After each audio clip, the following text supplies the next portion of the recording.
اهلا، انا ساره. والنهارده فيديو وصفات جديده في سلسله السلطات.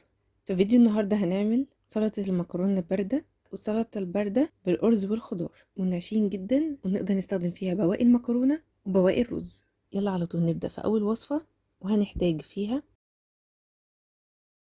جزره ومقطعه مكعبات صغيره وممكن نبشرها، بنجر مقطعه مكعبات صغيره، فلفل مقطعه مكعبات صغيره، سويت كورن، فاصوليا بيضة أو فاصوليا حمراء، خل بلسمك، ورشستر صوص، صويا صوص، زيت، ملح، فلفل، فراخ مشوية أو فراخ مسلوقة، أو كان الفراخ زي ما اتفقنا قبل كده كان متوفر عندي، بس لو مش متوفر يبقى فراخ مسلوقة عادية أو فراخ مشوية، ملح وفلفل وكمون، بابريكا وزيت زيتون.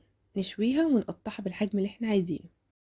في طبق هضيف الملح، الكمون، البهارات المشكلة، ربع معلقة صغيرة من كل حاجة، معلقة كبيرة من صوص الورشستر، معلقة كبيرة من الصويا صوص، معلقة كبيرة من خل البلسمك،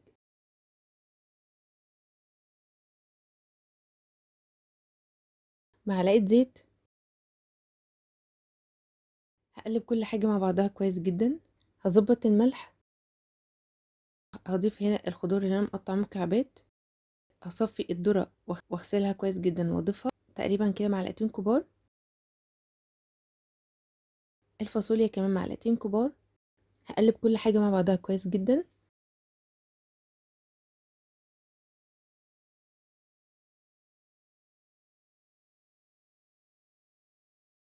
هضيف المكرونة اي نوع واي شكل انتوا حابينه. هنسلقها ويا ريت نخلي فيها عضة كده بسيطة. هضيف الفراخ. هنقلب كل حاجة مع بعضها. هضيف زيتون مخلل مخلي على الوش كده. وده شكل السلطة النهائي.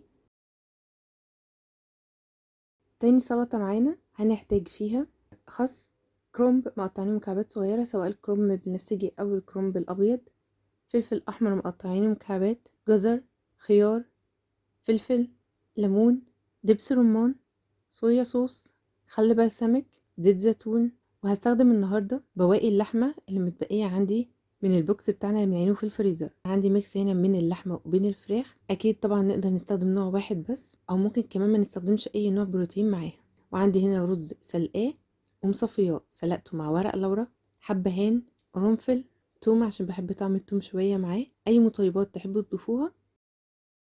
هنا محتاجين طبق كبير عشان نبدأ نحضر فيه كل حاجة. هضيف هنا معلقة كبيرة من خل البلسمك، معلقة زيت زيتون كبيرة أو معلقتين على حسب الكمية اللي انتوا هتعملوها، معلقة كبيرة أو معلقتين كمان من دبس الرمان بيكون طعمه الصراحة هنا حلو قوي، زعتر مجفف أو أوريجانو.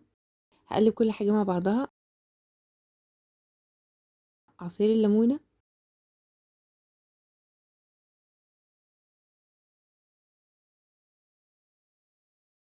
هضيف هنا الرز.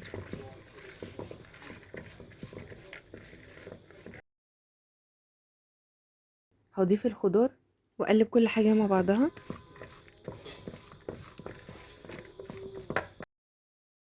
هضيف اللحمة وأقلب تاني.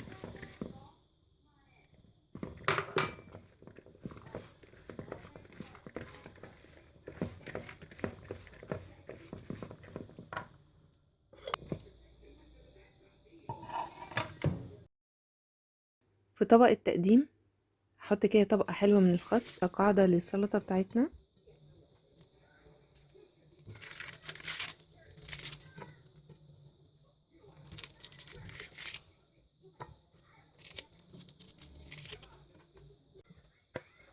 هنضيف السلطة.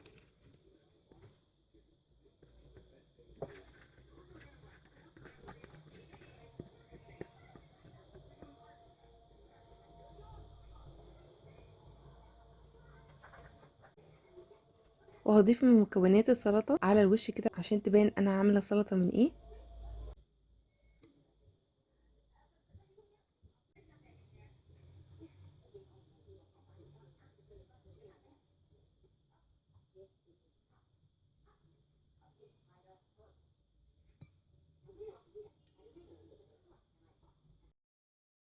زيتون مخلل. وده شكل السلطة في النهاية.